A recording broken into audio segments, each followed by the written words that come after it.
Здравствуйте! В эфире информационный выпуск Амшекшара. Я Нарсула Бухба, ее ведущий. Я и мои коллеги расскажем о самых важных событиях сегодняшнего дня. И сегодня в выпуске. Уполномоченный по правам человека Асида Шакрыл представила в парламенте доклад о деятельности аппарата за прошлый год. Активисты инициативной группы «Харахакалак» на пресс-конференции рассказали о проблемах застройки в столице и своем видении развития архитектуры города. Соответствует ли бензин, который мы заливаем в наши автомобили, заявленному качеству? Госстандарт проводит проверку качества топлива на АЗС республики. Рауил Лолова назначен советником президента по вопросам национальной безопасности и обороны. Соответствующее распоряжение подписал глава государства Аслан Бжаня. Уполномоченный по правам человека Асида Шакрыл представила в парламенте доклад о деятельности аппарата за прошлый год. Омбудсмен остановилась на проблемах, с которыми сталкивался аппарат уполномоченного по правам человека при взаимодействии с государственными структурами. Немало нареканий прозвучало в адрес органов прокуратуры и судов. Асида Шакрыл в очередной раз призвала начать обсуждение содержания предыдущих докладов уполномоченного по правам человека, в которых даны подробный анализ нарушений прав человека и рекомендации по их устранению. Подробности у Гуцы Вардания. В начале своего доклада омбудсмен подчеркнула необходимость более тесного и эффективного взаимодействия Генеральной прокуратуры с аппаратом уполномоченного по правам человека. Считаю важным обратить внимание на то, что у уполномоченного нет иных рычагов восстановления нарушенных прав и свобод человека, кроме как обратиться в Генеральную прокуратуру или в суд. А учитывая, что закон об уполномоченном имеет существенные пробелы и ограничивает возможности уполномоченного обратиться в суд, именно прокуратура в соответствии с законодательством обязана по запросу уполномоченного реагировать и возбуждать уголовные или иные дела. В своем выступлении омбудсмен отметила, что каждый госслужащий должен нести ответственность за свою деятельность, так как важно соблюдать принципы и нормы, заложенные в Конституции Абхазии. Уполномоченный по правам человека обратила внимание на рассмотрение обоснованности и законности судебных решений. Асида Шакрыл также добавила, что есть десятки судебных решений, которые не приведены в исполнение. Суды должны давать оценку действиям государственных органов, отметила омбудсмен. Шакрыл подчеркнула, что серьезная проблемой в нашей стране является отсутствие многих законов. В своем выступлении уполномоченный по правам человека упомянула о ряде вопросов, представленных в прошлых докладах. В частности, они касаются предотвращения пыток и унижающего человеческое достоинство обращения, соблюдения прав лиц, находящихся в местах принудительного содержания, недопустимости неправомерного применения огнестрельного оружия сотрудниками правоохранительных органов, пересмотра абсолютного запрета абортов, недопустимости включения в Уголовный кодекс Республики Абхазия санкций в виде смертной казни, полноценного обеспечения права на доступ к правосудию, возможности восстановления исконных фамилий и этнической принадлежности жителей Абхазии. Асида Шакрыл затронула и проблемы в энергетической отрасли республики, отметив, что государству необходимо найти выход из сложившейся ситуации. Сложившаяся ситуация требует безотлагательного, неполитизированного обсуждения проблем энергосистемы Абхазии и подготовки программы по системному выходу из сложившейся кризисной ситуации в краткосрочной и долгосрочной перспективах. Асида Шакрыл отметила, что одним из самых важных пунктов в ее докладе, как и в предыдущие годы, остается вопрос создания кризисного центра для детей и семей, оказавшихся в тяжелой жизненной ситуации. Также Шакрыл обратила внимание на проблемы в обеспечении социальных гарантий, отметив, что вопросы пенсионного обеспечения в Абхазии до сих пор регулируются законом о пенсионном обеспечении граждан в СССР от 15 мая 1990 года и отдельными нормативно-правовыми актами. Размеры абхазских пенсий и пособий ниже суммы прожиточного минимума И сам установленный прожиточный минимум также не соответствует минимальным потребностям. В данном вопросе омбудсмен отметила финансовую помощь России, направленную на социальные выплаты. Шакрыл коснулась и проблемы бедности. Она подчеркнула необходимость проведения аудита в госструктурах и пересмотра их бюджетов.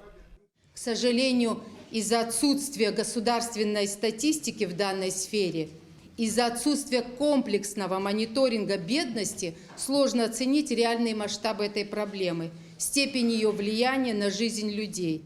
Во всех докладах уполномоченного описываются проблемы, с которыми сталкивается население восточных районов Абхазии в области паспортизации. Шакрыл добавила, что необходимо создать базу данных с информацией о жителях восточных районов республики. Мы все должны понимать, что решение политических, правовых, гуманитарных, социально-экономических вопросов, связанных с Гальским районом, не может осуществиться само собой, без определенных усилий. Учитывая весь комплекс проблем, с которыми сталкиваются жители этих районов, считаю, что недопустимо откладывать их решения, и вновь призываю все структуры государственной власти, политические партии и гражданское общество начать незамедлительное обсуждение формулирования концепции развития Гальского района. Асида Шакрыл подчеркнула, что ежегодные доклады уполномоченного по правам человека содержат призывы к международному сообществу о недопустимости международной изоляции Абхазии. Омбудсмен добавила, что на протяжении 30 лет европейская политика недопуска Абхазии к участию в международном сотрудничестве в разных сферах, включая и доступ к международным механизмам защиты прав человека, остается неизменной. Я надеюсь, что, учитывая имеющиеся у Абхазии минимальные возможности для взаимодействия с международными структурами, действия МИД будут направлены на поиск друзей, на закрепление уже достигнутых позиций посредством выверенной дипломатии в целях расширения международных площадок с участием Абхазии, а не наоборот. Шакрыл добавила, что опыт 5-летней работы выявил некоторые недочеты закона об уполномоченном по правам человека, снижающие эффективность деятельности аппарата.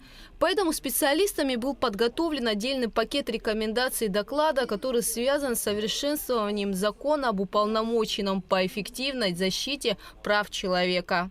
Хочу выразить признательность прежде всего сотрудникам аппарата уполномоченного за их честный труд и внимательное отношение к каждому, кто обратился к нам, а также всем, кто, осознавая важность правозащитной деятельности, помогал, поддерживал работу нашего офиса.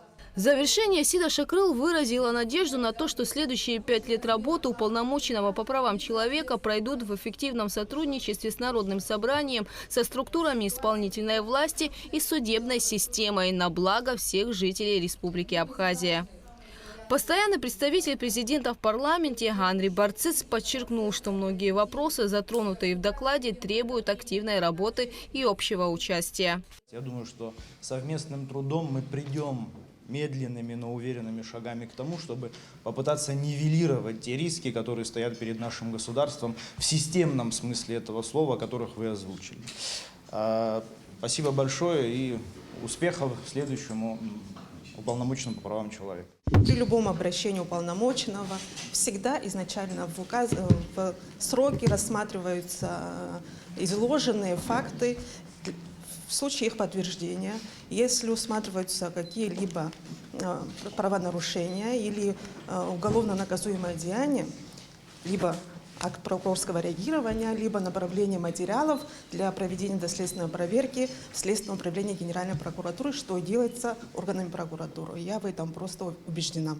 Депутаты поблагодарили уполномоченного по правам человека за проделанную работу. На что-то мы успеваем реагировать, на что-то нет. Вот что касается вопросов, связанных с Восточной Абхазией, с паспортизацией. В рамках парламента создана соответствующая рабочая группа, которая призвана отчасти решить и этот вопрос, да, и там будут обсуждаться соответствующие актуальные проблемы. Более того, по инициативе руководителя Комитета по обороне и безопасности, который является именно депутатом из самого проблемного района в этом отношении, часто проходят встречи, в том числе и в администрации президента, с исполнительными органами власти. То есть этот вопрос не оставлен согласен. Есть вещи, с которыми я могу быть не согласен, и депутаты, но в общем, если мы будем обнажать существующие проблемы, это в любом случае полезно для каждого из нас и для государства в целом.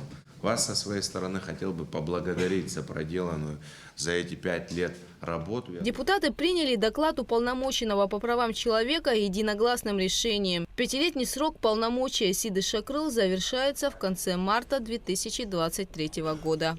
Гугут Савардания, Заур Кварчия, Джамбул Чхапелия, Абхазское телевидение. Новый состав Общественной палаты Абхазии полностью укомплектован. 27 марта в палату были избраны 11 представителей партий и общественных организаций. Ими стали Даур Агарба, Ираста Гумава, Батал Айба, Астама Рахба, Коба Гогохия, Тенгиз Джопуа, Абисалом Кварчия, Эдик Квирая, Астамур Логуа, Изольда Хагба, Руслан Хашик. Первое заседание Общественной палаты состоится в среду 29 марта. Министр туризма Теймураз Хишба встретился с российскими журналистами, прибывшими в Абхазию в рамках пресс-тура «Медиазвезды» туроператора «Интурист». Проект проходил в Абхазии на прошлой неделе. В рамках пресс-тура журналисты федеральных СМИ посетили популярные и развивающиеся туристические направления, пообщались с ательерами, гидами, туристами и представителями туркомпании Абхазии. Министр ответил на вопросы, касающиеся бронирования отелей на ближайшие месяцы, подготовки к туристическому сезону, открытия аэропорта, уровень гостиничных объектов и сервиса, а также реконструкции моста через реку Псоу. Теймураз Хишба рассказал и о прогнозах на нынешний сезон, который, по его словам, будет успешным. Мы ведем постоянный мониторинг. У нас достаточно серьезное увеличение на май и июнь. На май мы предполагаем, что на данный момент заявок на отдых в Абхазии на 30% больше, чем за соответствующий период прошлого года. Но могу с уверенностью вам сказать, что основные потоки и основные, тогда, когда вот наши гости покупают путевки, происходит прямо впритык к майским праздникам. Это такого рода тенденция. Почему-то вот, это так сложилось, и к чему я это говорю? На данный момент на 30% больше, чем в прошлом году. Но мы надеемся еще увеличение на май. Расширенный репортаж с брифинга министра по туризму Теймураза Хишба смотрите в рубрике «Амшившара Яцу» после выпуска новостей. 27 марта отмечается Международный день театра. Работников театра в Абхазии с праздником поздравил президент Асламджани. Глава государства выразил благодарность людям, причастным к прекрасному театральному миру, и отметил их вклад в эстетическое и нравственное воспитание абхазского зрителя. С праздником всех работников театра поздравил министр культуры Даурковы. Он пожелал им новых ярких премьер, удачных постановок, интересных гастролей, неизменного интереса зрителей, аншлагов и восторженных аплодисментов. Состоялась пресс-конференция членов инициативной группы «Арахакалек». Активисты общественной организации рассказали о своем видении развития города, проблеме стихийной застройки, высотности новых объектов в исторической части города. Репортаж Алики Трапш. Активисты общественной организации «Арахакалек», куда входят архитекторы, художники, юристы, инженеры-строители и представители других профессий, обеспокоены проблемой градостроительства и архитектуры столицы. В частности, на пресс-конференции речь шла о проблеме стихийной застройки высотными объектами на исторической части города. Предметом обсуждения стало строительство одного из таких зданий на Сухумской набережной. Хочу подчеркнуть, уже не первый раз, но, к сожалению, это важно. Мы не политическая группа. не представляющая ничьи интересы и никем не финансируемая, собравшаяся исключительно на теме заботы об облике нашего города. Мы собрались сегодня здесь, потому что перед городом стоит действительно такая очень острая проблема. Эта проблема, она возникла и наблюдается уже большое количество лет.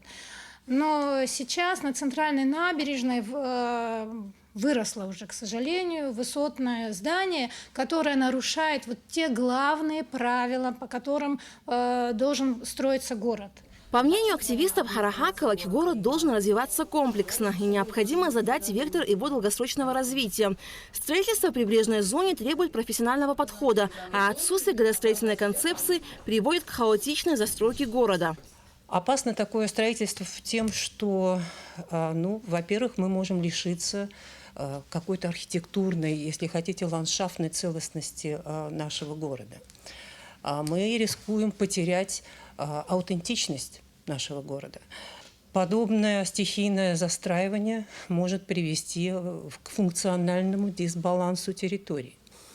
То есть мы не понимаем, где будет наибольшая концентрация жилого сектора, рекреационные зоны, где будут у нас все-таки оставаться общественные пространства, зеленые парковые зоны, что надо добавить. То есть при таком хаотичном подходе, неконцептуальном, мы, к сожалению, можем потерять вот это вот плановое видение нашего города. И у каждого города есть свои природные ограничения. Это сложность рельефа, так называемая орография нашего города, неоднородный рельеф. Это сложность геологических условий. Наши грунты отличаются неоднородностью, особенно в прибрежной зоне, особенно в исторической зоне. Они относятся к сложным, категории сложных грунтов. Это неустойчивые грунты. Встречаются торфы, торфяные грунты, что предъявляет высочайшие требования проектировщикам, конструкторам и строителям при закладке и выборе фундамента. Еще одним фактором сложности строительства прибрежной части являются сейсмические условия. Индекс сейсмического риска здесь составляет 9 баллов. Кроме того, город подтопляется паводками, поэтому системы водоотведения и ливневки должны быть грамотно спроектированы. Все эти факторы должны быть учтены перед планированием строительства, отмечают члены общественной организации Харахакала. И исторический центр, тот, о котором идет речь сегодня, он был спроектирован и заложен задолго до появления современных конструкций. Соответственно, эти сети и коммуникации не рассчитаны на такую нагрузку. Грубо говоря, если посмотреть на фотографии, на наши кадры, видно, что вместо 2-3-этажных зданий появляются 9-10 этажные комплексы, которые резко увеличивают нагрузку на инженерные сети. Это канализация, это электрические сети, транспортная нагрузка, парковки, транспортный коллапс. Город не рассчитан на такое количество автомобилей в одном месте одновременно. То есть комплексный подход, градостроительный план как раз-таки говорит, что город нужно зонировать так, чтобы у всех было свое место. И в случае каких-то пиковых нагрузок возможно была возможность рассеять эту нагрузку. В отсутствие градостроительного кодекса говорить о контроле и регулировании застройки в столице не приходится. Активисты Харахакала ссылаются на решение Сухумского городского собрания от 12 ноября 2009 года. В данном решении говорится о том, что высотность зданий от улицы Титова до реки Басла и до железнодорожного полотна, то есть вот этот прямоугольник весь, не может быть выше 16 метров. Пожалуй, здесь стоит согласиться с тем, что это достаточно большой объем, и поэтому говорить, что везде это строительство запрещено, ну, наверное, будет неправильно для развития города в первую очередь. Но на сегодняшний день это единственный документ, который нам позволяет ограничить этажность в центральной исторической части города. Объекты, которые имеют огромное значение для города, они должны обсуждаться на общественных слушаниях и выноситься на обсуждение в компетентный орган. Сейчас городсовет не обладает такими полномочиями, чтобы он мог запретить или разрешить какой-то объект к строительству.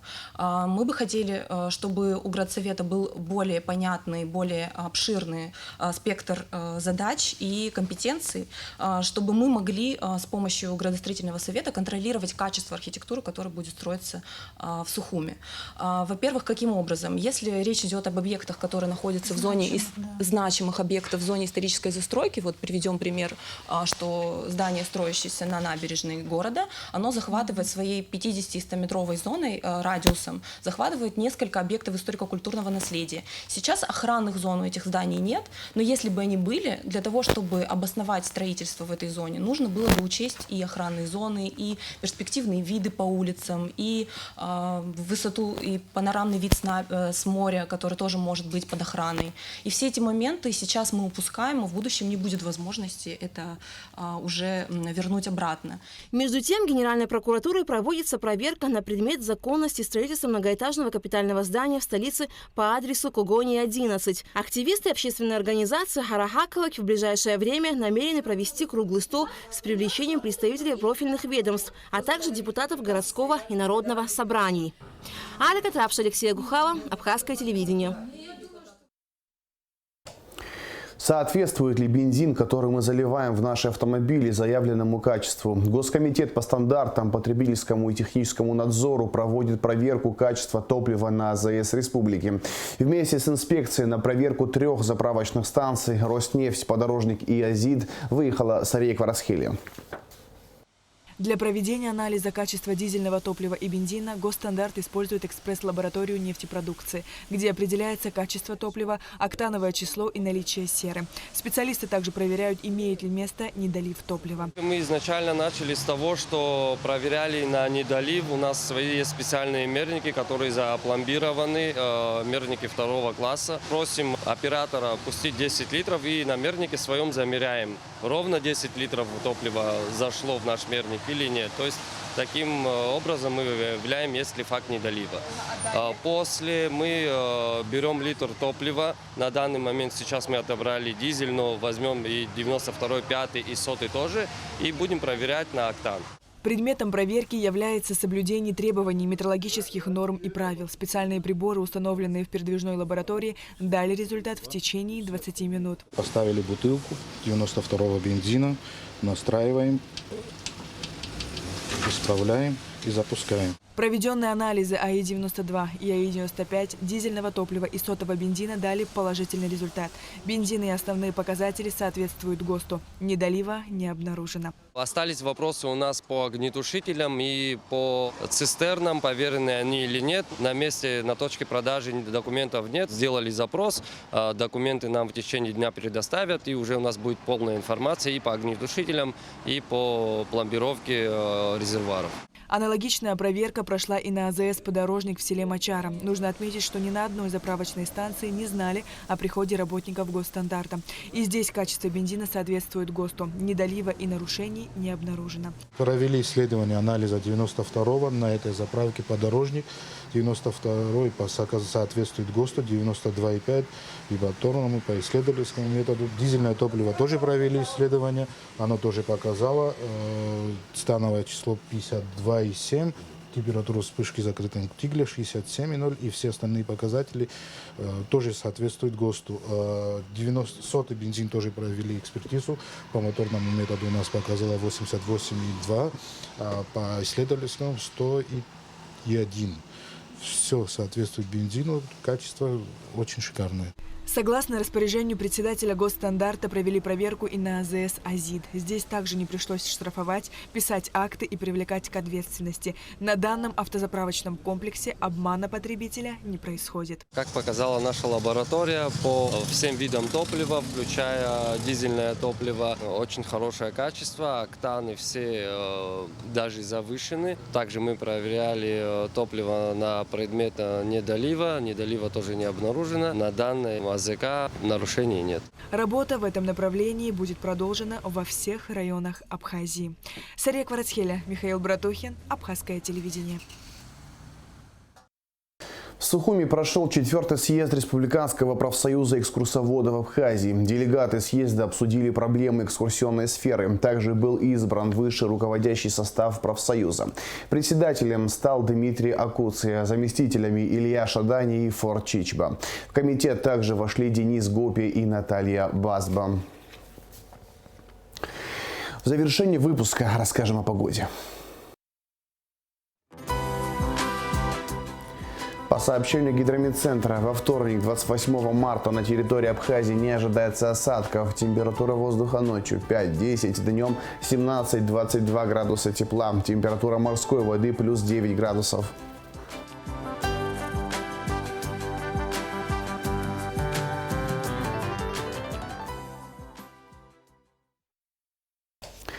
На этом информационный выпуск Амшукшара подошел к концу. Всего хорошего. До свидания.